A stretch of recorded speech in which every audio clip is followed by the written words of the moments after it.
Hi everyone, Mr. H here. So good to see you again.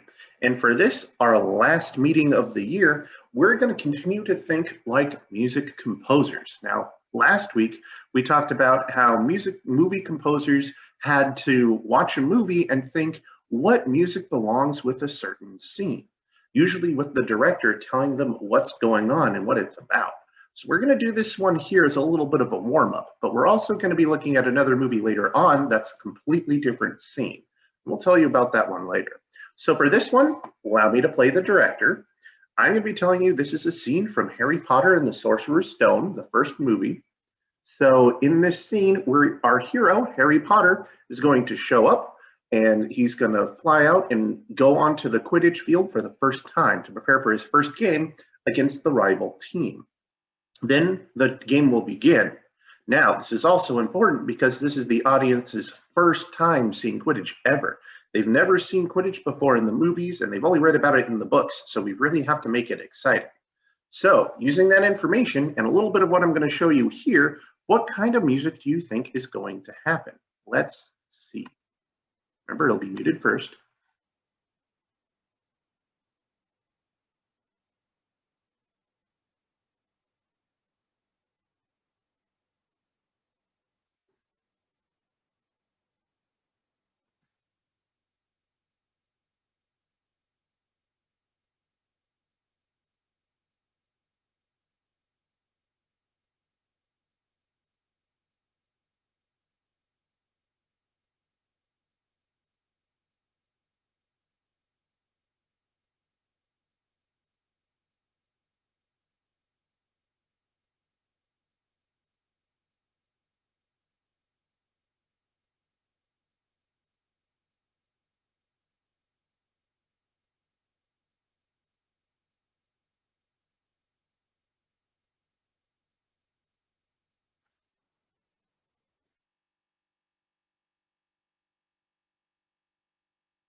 All right, so there's the scene.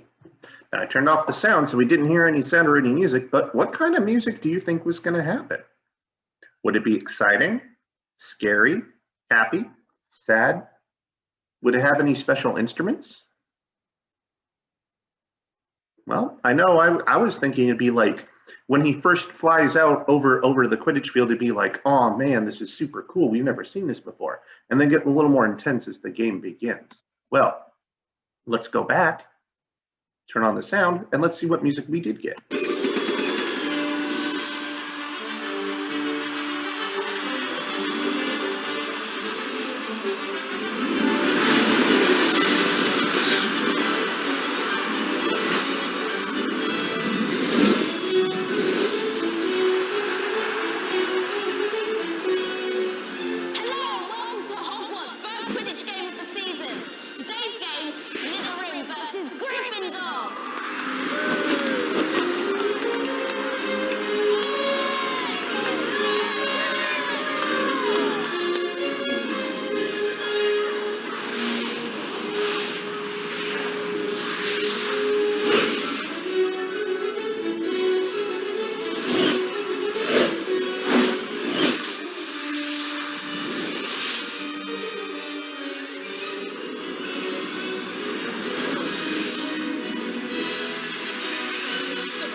want a nice, clean game.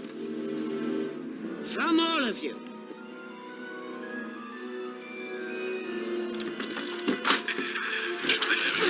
The bludgers are up, followed by the golden snitch. Remember, the snitch is worth 150 points. The seeker who catches the snitch ends the game.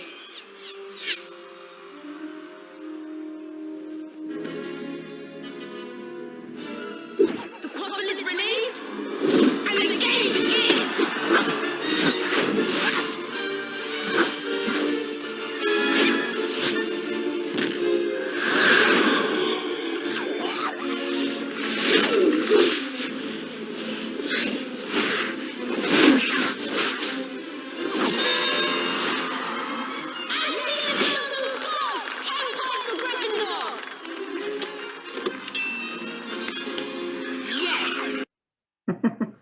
All right, so that was the scene, and there was the music. I think that fit pretty well for what was going on screen. All right, well, that was a very exciting scene that was happening. You know, there was a lot of stuff going on. We had kids flying around on broomsticks. We had a sporting event going on, people chasing each other.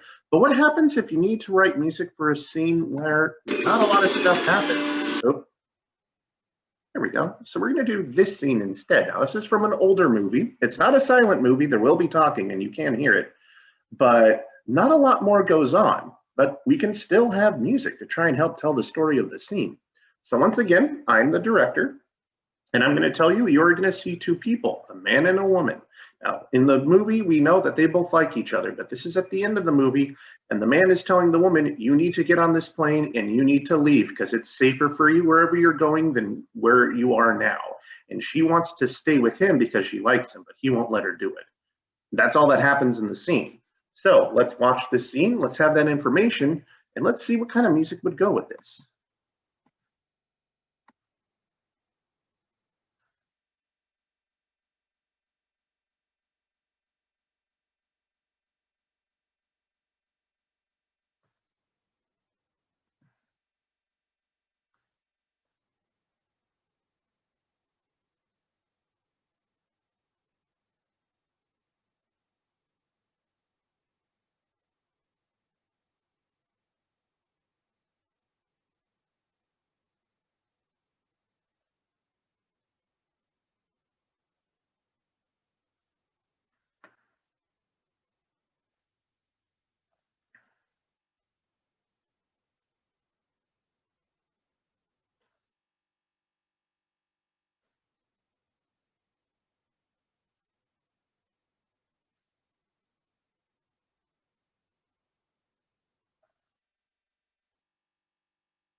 And that's the scene. That's what happens.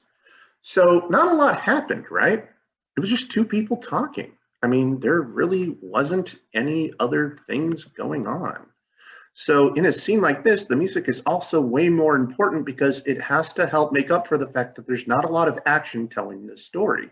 When it's just two people talking, yeah, you can hear what they're saying, and maybe if the actors do a really good job, you get an idea of what they're feeling, but the music has to help that along as well.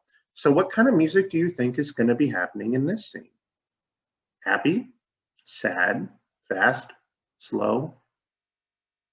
I don't know. I think it'd be kind of a slower, more emotional scene. It's kind of dark. I mean, it's rainy out, so I don't think it's going to be happy clown music. Well, let's go back and let's see what happens.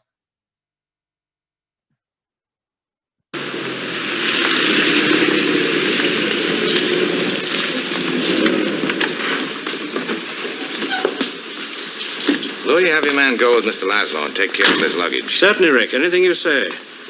Buy Mr. Laszlo's luggage and put it on the plane. Yes, sir. This way, please.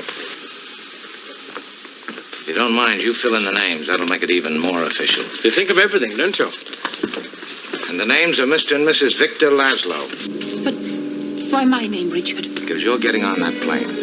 I don't understand. What about you? I'm staying here with him till the plane gets safely away. No, Richard, no. What has happened to you? Last night Last night we said a great many things. You said I was to do the thinking for both of us. Well, I've done a lot of it since then. It all adds up to one thing. You're getting on that plane with Victor where you belong. But, Richard, no, Now, you've got to listen to me. You have any idea what you'd have to look forward to if you stayed here? 9 chances out of 10, we'd both wind up at a concentration camp. Isn't that true, Louis? I'm afraid Major Strasser would insist. You're saying this only to make me go. I'm saying it because it's true. Inside of us, we both know you belong with Victor. You're part of his work, the thing that keeps him going. If that plane leaves the ground and you're not with him, you'll regret it. Maybe not today, maybe not tomorrow, but soon and for the rest of your life. But what about us? We'll always have Paris. We didn't have. We lost it until you came to Casablanca. We got it back last night. When I said I would never leave you. And you never will. But I've got a job to do, too. Where I'm going, you can't follow. What I've got to do, you can't be any part of. Ilsa, I'm no good at being noble, but it doesn't take much to see that the problems of 3 little people don't amount to a hill of beans in this crazy world. Someday you'll understand that. Now. He's looking at you, kid. All right, same scene with the music. Did you notice that the music didn't start right away? There are actually times in a movie where you don't need music. Either nothing's going on that's really important, or the scene can speak for itself without having extra music. The music could actually get in the way. So this was actually really well done here. So sometimes you just need to calm down and pull back a little bit with the music. With this one, it was very emotional, but usually pretty quiet and only kind of swelled up at the very end there. So, well, that's movie music. That's how music works in movies. So we're going to move here because, like I said, this is our last class before the summer. And before I send you off, I did just want to say that I think everyone did a really great job in music this year. I know this year was really different. Normally, you guys would be coming to my classroom. We'd be learning about instruments. We'd be playing some different instruments, playing some different music games, learning the same stuff in a different way. But because of everything that happened this year, and you had to do everything at distance for so long, it was different. But you guys did a great job of, even though it was different, you still went on and you did what you had to do. And I think you all did a great job. So over the summer, I hope you all have a great summer, a great relaxing time. Stay safe out there. And when we come back next year, I hope you're all ready for another year of music.